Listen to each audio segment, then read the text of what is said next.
वर्ष 2024 के अंदर मार्च 11 में सेबी को एक ईमेल प्राप्त होता है। उस ईमेल में पूछे गए सवाल सेबी को जांच करने के लिए मजबूर करते हैं।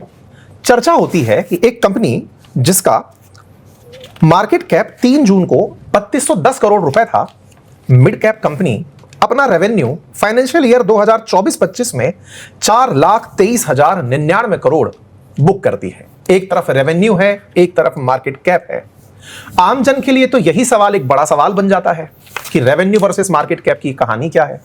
धीरे धीरे जो सवाल उस मेल में छोड़ दिए गए थे, उन सवालों में था कि एक ट्रेड रिसीवेबल आउटस्टैंडिंग है जो लगातार 2 साल से पेंडिंग है। आरोप हैं आपके द्वारा ट्रेडिंग के, एफ्लुएंस के साथ शेयर ट्रेडिंग के। आरोप हैं आपके ऊपर कि आपने कंपनी के अकाउंट से राजेश मेहता जी ने इंडिविजुअल खाते में पैसे लिए। आरोप है कि आपकी कंपनी ने LIC के साथ मिलकर के अपने स्टॉक्स के प्राइसेस इंक्रीज किए। कुछ इस तरह के आरोप अगर आप मीडिया से गॉन थ्रू होंगे तो आपको मिल ही जाएंगे। तो चलिए शुरू करते हैं। और सबसे पहले शुरुआत विवेक सर मैं आपके थ्रू करना चाहूंगा कि आप इस मुद्दे को बेसिक से लेते हुए क्वेश्चंस के माध्यम से ऑडियंस की सहूलियत के लिए पूछते चलिए। धन्यवाद, thank you very much Rajesh ji. नमस्कार। आज बड़े महानुभावों के साथ बैठे हैं। तो ये जो लेयर्ड कंपनी हमने बनाई थी, इसमें मैक्सिमम रेवेन्यू आपका वालकाम्बी से आ रहा है, और मैक्सिमम जो रेवेन्यू आ रहा है वहाँ वालकाम्बी सारी मेहनत करती है, और यहाँ पे परदादा कंपनी जो है सबसे ऊपर कंपनी है राजेश एक्सपोर्ट्स लिमिटेड, वहाँ सारा रेवेन्यू कंसोलिडेट होता है। मैं ठीक कह रहा हूँ? एक मेरे मन में जो समस्या थी, मैं थोड़ा आगे बढ़ गया हूँ, और जो मेरे मन में समस्या चल रही थी वो ये थी कि सेबी की इन्वेस्टिगेशन में आपकी कंपनी के टॉप मैनेजमेंट ने इंटरव्यू में एक बात कही जिसने मेरा ध्यान आकर्षित किया। वो ये है कि ओवरसीज ट्रांजैक्शन सारे आप अकेले हैंडल करते थे। बोर्ड को पता नहीं था कि मिस्टर मेहता, मतलब बोर्ड को कुछ भी नहीं पता था, और मेहता साहब जो फॉर्च्यून 500 कंपनी है, आपकी जानकारी के लिए 4 लाख 5 लाख 7 लाख करोड़ तक रेवेन्यू हम लोग लेके गए इस बिजनेस को। 99% रेवेन्यू विदेश में चल रहा है, और भारत में बैठा एक ही आदमी इस बिजनेस को मैनेज कर रहा है। ये कैसे कि आपका बोर्ड बिल्कुल अनजान था और इन्वॉल्व ही नहीं था? आप कुछ बोलेंगे कि मुझे जवाब देना है? आपको जवाब ठीक है। देखिए, आपने जो सवाल किया है कि एक ही आदमी मैनेज कर रहा था विदेश की जो कार्य है, और विदेश मैनेजमेंट के किसी बंदे ने इंटरव्यू में बोला, अभी सेबी के इन्वेस्टिगेशन में बोला, इन्वेस्टिगेशन में कहा। ये बात पूरी तरह से पहले तो सच नहीं है। दूसरी बात कि उस फॉरेन कंपनी के मैनेजमेंट में या उसकी देखरेख में मैं भी नहीं हूं। आप ये समझिए, हमारे बोर्ड में से कोई भी नहीं है, मैं भी नहीं हूं। कोई डे टू डे उसके ऑपरेशंस हम नहीं देखते हैं, और हमें देखने की जरूरत भी नहीं है। We are only 100% shareholders of that company. We are owners of that company. We are not directors, ना हम डायरेक्टर हैं, ना हम कोई पोस्ट पे उस कंपनी पे हैं। मालिक होना और मैनेजमेंट होना दो अलग चीज़ है, और डायरेक्टर होना और कोई KMP पोस्ट पे होना कि भाई आप CEO हो, CFO हो, सारी चीज़ें अलग हैं। हम वालकाम्बी के मालिक हैं। राजेश एक्सपोर्ट्स लिमिटेड वालकाम्बी की मालिक है। वालकाम्बी इज ऑपरेशंस उनके इंडिपेंडेंट चल रहे हैं स्विट्जरलैंड में। I am telling that Valcambi is a completely, पूरी तरह से स्वतंत्र कंपनी है। हमारा किसी तरह का हस्तक्षेप वो पसंद भी नहीं करते हैं, और हमें करने देंगे भी नहीं। आपको जान के आश्चर्य होगा। मैं बीच में रोकता हूँ आपको, मैं आश्चर्य तो होगा ही। आप एक कंपनी के 100% मालिक हैं, कोई आपको हस्तक्षेप नहीं करने दे रहा, उसी पे सवाल उठ रहे हैं। अब 2.5 साल इन्वेस्टिगेशन चला सेबी का। 2.5 साल इन्वेस्टिगेशन में सैकड़ों हजारों डॉक्यूमेंट्स आए होंगे, गए होंगे सेबी में। ऐसा भी कहीं बताया था कितना GB का डेटा आपने दिया उनको? 400 GB। 400 GB का डेटा आपने उनको इन्वेस्टिगेशन के सपोर्ट में दिया। पर ये जो फॉरेंसिक इन्वेस्टिगेशन हुई, हैरानी की बात है, मानते हैं कि आपका इन्वॉल्वमेंट नहीं, लेकिन क्या इतना कम इन्वॉल्वमेंट है कि आपके 400 GB के डेटा में केवल लगभग 2.03% डेटा ही ऐसा था जो वेरीफाई हो पाया। आपकी कंपनी के फाइनेंशियल डिस्क्लोजर अगर बिल्कुल ठीक है, तो बाकी 97.97% डॉक्यूमेंट आपके 400 GB में, इनवॉइसेस, शिपिंग बिल्स, ये सब दिखाई नहीं पड़ रहे, मिल नहीं रहे और वेरीफाइबल नहीं है। इसी के कारण आज सेबी का, जिसे बोलते हैं हम आईब्रो रेजिंग, आईब्रो जो उनकी आज आंखें आपको देख करके थोड़ी तल्ख हुई है, क्यों हुई है? और ये बाकी 98% डेटा क्यों वेरीफाई नहीं हो सका? देखिए, अब आप मुझे बोलने का मौका आपको देना पड़ेगा। जी। मैं इसके पहले के सवाल में भी कुछ बोलना चाहता था, आपने बीच में काट दिया। अब मुझे आप पूरा बोलने देंगे तो मैं स्पष्टता सही तरह से कर पाऊंगा। पहले वाली बात मैं पूरी कर लेता हूं, बाद में इस पे आता हूं। वालकॉम भी पूरी तरह से इंडिपेंडेंट कंपनी है। हमें भी मालिक है, हम कोई मैनेजमेंट नहीं है वहाँ के, हम उसके बोर्ड पे नहीं बैठते हैं। आप शायद माने या ना माने, अगर मुझे वालकॉम भी से कोई इन्फॉर्मेशन चाहिए होती है तो वो मुझे नहीं देते हैं, स्पष्ट तरीके से मना करते हैं। आज वालकॉम भी सोने की सप्लाई हमारे कॉम्पिटिटरों को भी सालों से कर रहा है। जो बुलियन डीलर्स है भारत के या विदेश के जो भी हैं, उन सबको उनकी सप्लाई है। अगर मैं जाकर के उनको पूछूं कि भाई तुमने फलाने को कितना माल दिया, कितने में दिया, कब दिया, एक पैसे की इंफॉर्मेशन मुझे नहीं देंगे वो, बिल्कुल नहीं। We are totally barred, banned. They say you are not on the board, we will not give you any information. Rajesh ji, इस पे ही एक सवाल है। आपने जो बात बोली है वो सेबी की उस अंतरिम रिपोर्ट में भी है, आदेश में भी है। Swiss federal act on data protection का नाम लिया गया है, जिसके तहत आपने इंफॉर्मेशन को कि वो देते नहीं हैं। लेकिन इसी आदेश में ये बात भी मेंशन है कि सरकार चाहे तो स्विट्जरलैंड से भी ये डेटा मांग सकती है। इस डेटा को अगर मैं आपको एक्ट को बताऊं तो ये एक्ट कहता है कि नेशनल्स को, जो स्विट्जरलैंड के नेशनल्स हैं, उनके लिए डेटा प्रोटेक्शन है। एज ए कंपनी ओनर आपको वो डेटा मिल सकता है और सरकार के मांगने पर, क्योंकि सेबी आपसे लगातार जब से ये मामला उठा है वो इस डेटा को मांग रही है। देखिए, ऐसा कोई डेटा नहीं है जो डेटा हमने सेबी को नहीं दिया है। सेबी की समस्या वो वेरीफाई नहीं कर पा रहे। नहीं, वेरीफाई करना नहीं करना उनका प्रॉब्लम है। वो अब समझे, जितना भी डेटा है, देखिए इसमें डेटा वगैरह की वेरिफिकेशन की कोई मारामारी नहीं है। आप समझिए कि समस्या और प्रॉब्लम क्या है। आज ये सारे इंटरिम रिपोर्ट में, इसके बारे में और एक चीज कहूंगा, इन्होंने कहा शुरुआत में आरोप लगे हैं। मैं इस बात का एकदम जोर से खंडन करना चाहूंगा कि किसी तरह का कोई आरोप नहीं लगा है। सर, सेबी ने लेट मी कंप्लीट, ट्रेडिंग करने से रोका है। एक minute, late me complete. It is only observation of SEBI, suspicion and observation, कहीं कोई एलिगेशन नहीं है। सेबी ने अपने इंटरिम ऑर्डर में क्या कहा है कि हमें, देखिए सेबी ने अब सेबी तक ने आपको सिंपल बात है 30 दिन रिप्लाई करने का मौका दिया है। सेबी ने और फॉरेंसिक ऑडिटर ने कम से कम हमसे 2000 के ऊपर सवाल पूछे होंगे, 2000 के ऊपर। उन सारे सवालों के हमने पूरे जवाब दिए हैं। अब आखिर में उनके इंटरिम ऑर्डर में बच गए हैं 9 सवाल। अब देखिए, इंटरिम ऑर्डर में सिर्फ 9 सवाल है, बाकी के सारे सवाल में वो सेटिस्फाइड है। टोटली हजारों सवाल में सेटिस्फाइड है। सिर्फ ये 9 सवाल में उनको संदेह है। They have a suspicion. Sir, allow me to complete. There is no allegation. तो ये जो आरोप है वो बात ही गलत है। आरोप अगर लगेंगे तो भी जब हम ये डेटा पूरा दे देंगे जो उन्होंने मांगा है, जो हमने देने की शुरुआत कर दी है, ये पूरा डेटा हम उनको दे देंगे।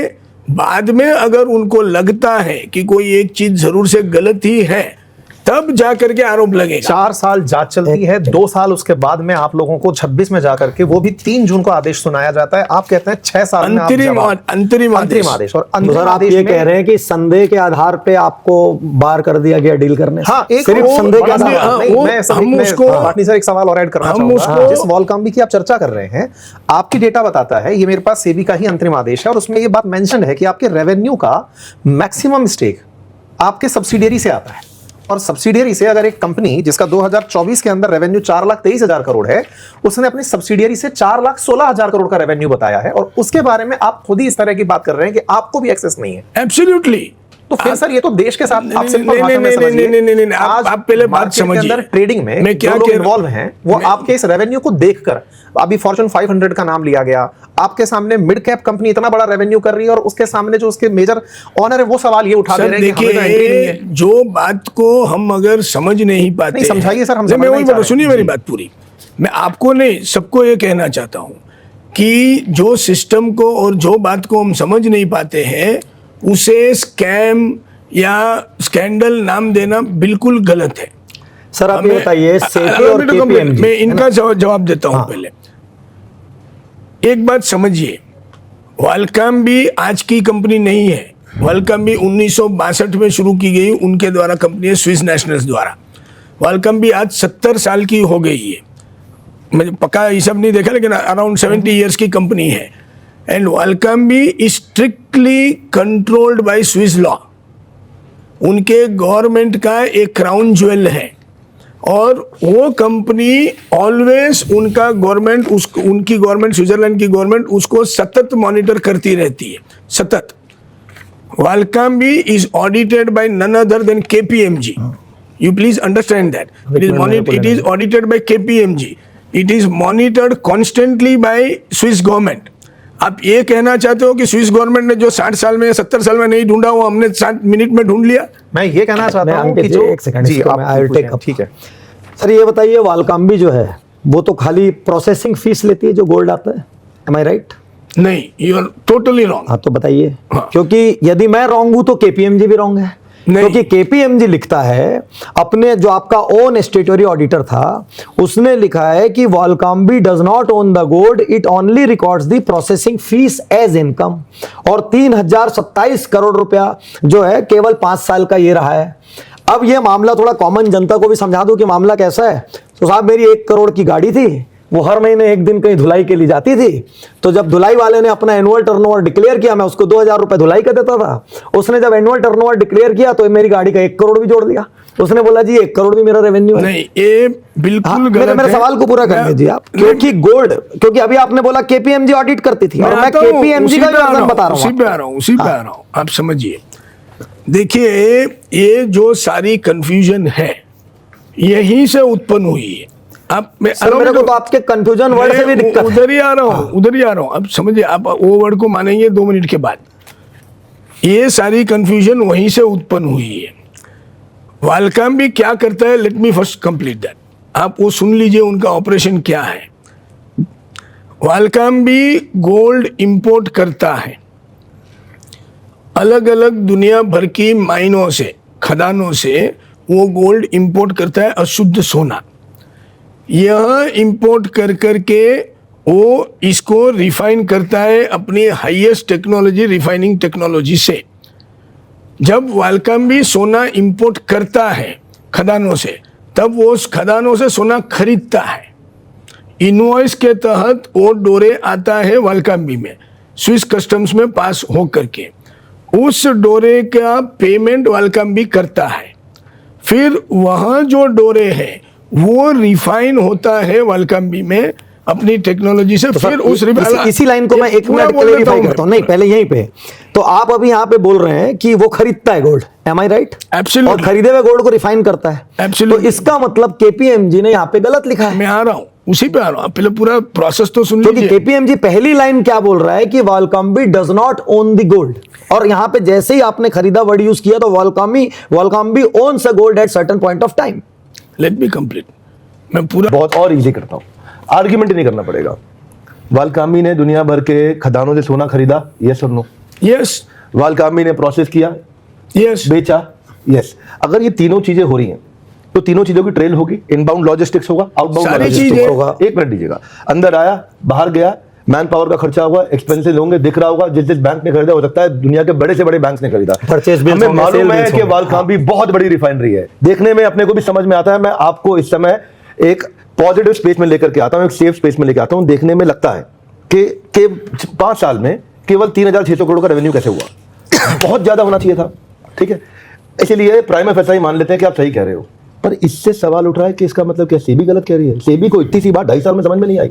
अब फिर 2 मिनट देना पड़ेगा। जी, आपने क्या सर सारा स्विट्जरलैंड के लॉ पे बात डाला? नहीं, अभी पहले इनका जवाब दे देता हूं मैं। दोनों का कंबाइंड सवाल है। एक्चुअली जो आप रेवेन्यू की बात कर रहे हैं, स्विस लॉ का आपने अभी हवाला दिया कि वहां आपकी मर्जी है, आप क्रॉस रेवेन्यू दिखाएं या फिर आप प्रॉफिट दिखाएं। अब दोनों ही बातें सेबी को भी तो पता होंगी ना। मैं वही बोल रहा हूं सर, मुझे 1 मिनट बोलने दीजिए। I will completely clear this. ठीक है सर। सेबी को 2 साल 2.5 साल में ये बात समझ में नहीं आई, ऐसा कुछ नहीं है। हमने सेबी को जीजीआर की केपीएमजी ऑडिटेड बैलेंस शीट भी दी है, हमने वेलकम की भी बैलेंस शीट दी है। जीजीआर ने रेवेन्यू कितना दिखाया? सर मुझे आप बोलिए, आप सवाल, जीजीआर का जो रेवेन्यू है वो जो वेलकम का रेवेन्यू है वही रेवेन्यू है उसका। एबिटा या नेट या revenue? Revenue and then EBITDA दोनों है। दोनों है, जीजीआर में दोनों है। वेलकम बी में दो बैलेंस शीट है। This is as per Swiss law, there is no hide and seek here. Valcambi की जो बैलेंस शीट है उसमें एबिटा है कि रेवेन्यू है, ग्रॉस रेवेन्यू? दोनों है, दोनों है, दोनों है। वेलकम बी की बिमला जी, यहाँ पे इतना डॉक्यूमेंट अपन चेक भी नहीं कर पाएंगे। यहाँ नहीं, पे नहीं, बड़ा मैं आपको- सवाल क्या मैं इमर्ज आपको हो रहा है? देखिए, बोलता आपके हूँ। पास अपने एक्सप्लेनेशन है, लेकिन जो अंकित जी कह रहे हैं हकीकत है, कि सर explanation भी है। सेबी और केपीएमजी, या तो इन दोनों को अकाउंटिंग नहीं आती, या इतने सारे कागज आप 4 साल तक देते रहे, 400 उसके GB बाद भी 400 GB 400 जीबी का डेटा। दो साल है ना सर, एक मिनट मेरे को बात पूरी करने दीजिए। 2.5 साल। 20 से 24 इन्वेस्टिगेशन चला है, और जो ऑडिटर लगाया गया है वो बाहर से एक एक्सटर्नल ऑडिटर भी लगाया गया है ताकि फोरेंसिक ऑडिट हो सके। आप मेरे को एक बात समझाइए, इतने कागज आपने दे दिए, ठीक, आपके हिसाब से वो सब राइट भी है, उसके बावजूद भी जो सेबी है उसने एक से इंटरिम ऑर्डर जैसा पास किया, और उसके साथ साथ आपको एक्सचेंज से डिबार भी कर दिया।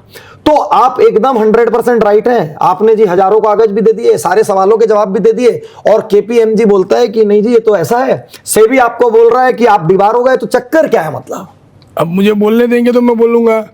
आप एक समझिए, केपीएमजी ने कहीं नहीं कहा है कि ये प्रोसेसिंग है करके। आप एक allow me to complete please. आप केपीएमजी का पूरा रिपोर्ट पढ़िए, जीजीआर का भी पढ़िए, वेलकम बी का रिपोर्ट है वो भी पढ़िए। आपको चाहिए मैं वो काट के भेजूंगा वो रिपोर्ट की पार्ट। केपीएमजी ने वेलकम बी सिर्फ प्रोसेसिंग कंपनी है ही नहीं, तो वो बोल ही नहीं सकता ऐसा। आप समझिए मेरी बात।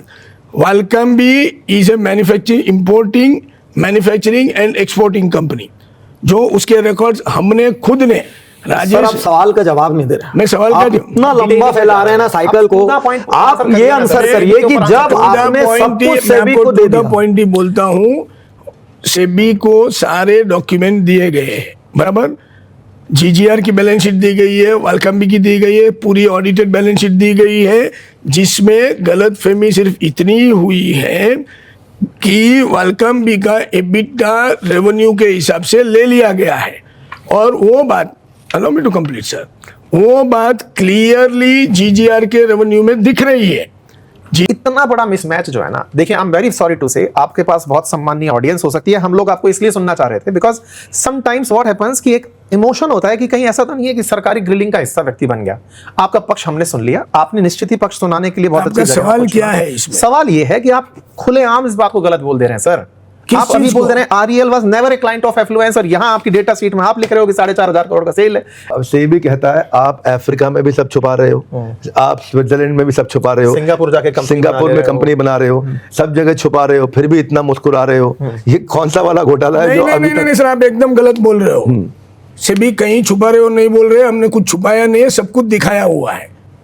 ये मनगढ़ंत बातें मत कहिए, जी। हमने सब कुछ दिखाया हुआ है, सारा डेटा दिया हुआ है। 400 जीबी का डेटा कोई ऐसा ही नहीं ठीक है होता सर, है। इसको नहीं, हमको ये नहीं, रोकना इन्होंने विंद्रा जी, इसमें एक बहुत बड़ा सवाल है कि वलकाम्बी ने राजेश जी को ढूंढा कि राजेश जी ने वलकाम्बी को ढूंढा?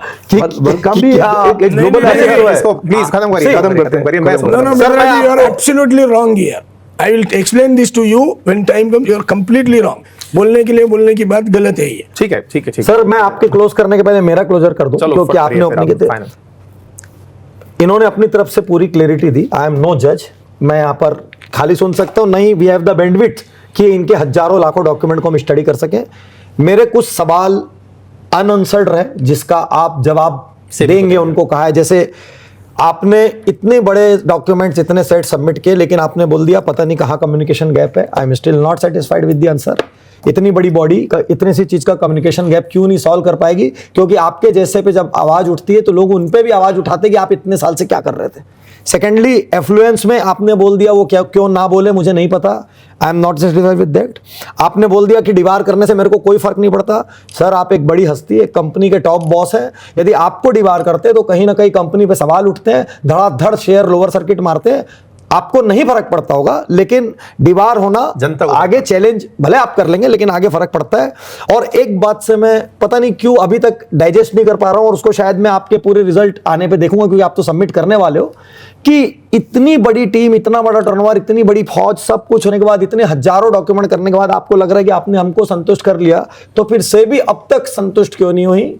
ये शायद आप हर चीज के लिए बोल रहे हैं आंसर में। भी संतुष्टि है, जो थोड़े बहुत सवाल में वो संतुष्ट नहीं है वो हम अभी उनको देंगे जब इस तरह से बैठेंगे तब। ठीक है, कंक्लूड सर आपकी तरफ से। नहीं, अपन ये भी नहीं, देखिए एक बात पक्का है कि सेबी का ये इंटरिम ऑर्डर है, फाइनल ऑर्डर नहीं है, लेकिन इंटरिम ऑर्डर भी सेबी आसानी से ऐसा देती नहीं है। तो ये एक मुश्किल समय, और मैं इस समय तो केवल आपकी तारीफ इस बात की करूंगा कि आपने बहुत पेशेंस से जवाब दिए, और आप प्रार्थना करेंगे कि आप हमारे देश की कंपनी, हमारे देश का एक तरह से गौरव रहे हैं। आप इसमें जल्दी से जल्दी से बाहर निकलें ताकि लोगों को राइट इंस्पिरेशन मिले। मीडिया एलिगेशंस पे हम भी बिलीव नहीं करते। आप ओवर टू यू। ठीक है सर, तो फाइनली आपका जवाब, और इसी के साथ मेरे इसके आज के इस डिस्कशन का फाइनल क्लोजर। जिस तरह की बातें सवालों के माध्यम से, पूरे मीडिया के माध्यम से आप पर आरोपित की गई, पॉजिटिव पार्ट में आपको पहले ये गिना देता हूं सर कि ये देश के लिए बहुत ही सकारात्मक है। जहां शब्द स्कैम जुड़ गया हो, आप सामने आए और आकर के आपने जवाब देना प्रेफर किया। बहुत खूब, बिल्कुल ठीक। ये सबसे सकारात्मक बात है, क्योंकि देश के अंदर आपने ये जिम्मेदारी समझी, और इस एज में जिस आदमी ने इतने लंबे समय से व्यापार किया हो, और वो फिर बाहर 1995 से आप मतलब कंपनी को चला रहे हैं, अगर मैं सही 1200 से शुरू किया, है ना, तो आपने ये काम बहुत अच्छे से जिम्मेदारी पूर्वक तरीके से किया, और आप बाहर निकल कर आए। क्योंकि जिस तरह की हेडलाइंस आप सुन रहे हैं, वो हेडलाइंस परेशान करने वाली हैं। हम लोग आपके सामने क्यों आए सर? उसके पीछे का कारण है क्योंकि आपकी कंपनी लिस्टेड है, और जो कंपनी लिस्टेड है दैट इज पब्लिक है, और पब्लिक की तरफ से हम आपसे कुछ सवाल करने का मौका पाए। आपने अपने बातों के जो जवाब दिए, चूंकि हम वो लेजिटिमेट अथॉरिटी नहीं है जो उन जवाबों से आपको कह दे कि सर आप क्लीन चिट हैं। हम वो व्यक्ति हैं जिसको आपके साथ बात करके आम जनता को ये पहुंचाने का मौका मिला कि ये डिसीजन लेने का वक्त नहीं था, डिसीजन आने में समय है, ये अंतरिम आदेश है। आपकी कंपनी जिस दिन ये आदेश समर्पित करेगी, जवाब समर्पित करेगी, उसके बाद देखा जाएगा जो आदेश होंगे सेबी की तरफ से होंगे, और वो आप उसको जिस तरह से भुगतेंगे वो होंगे।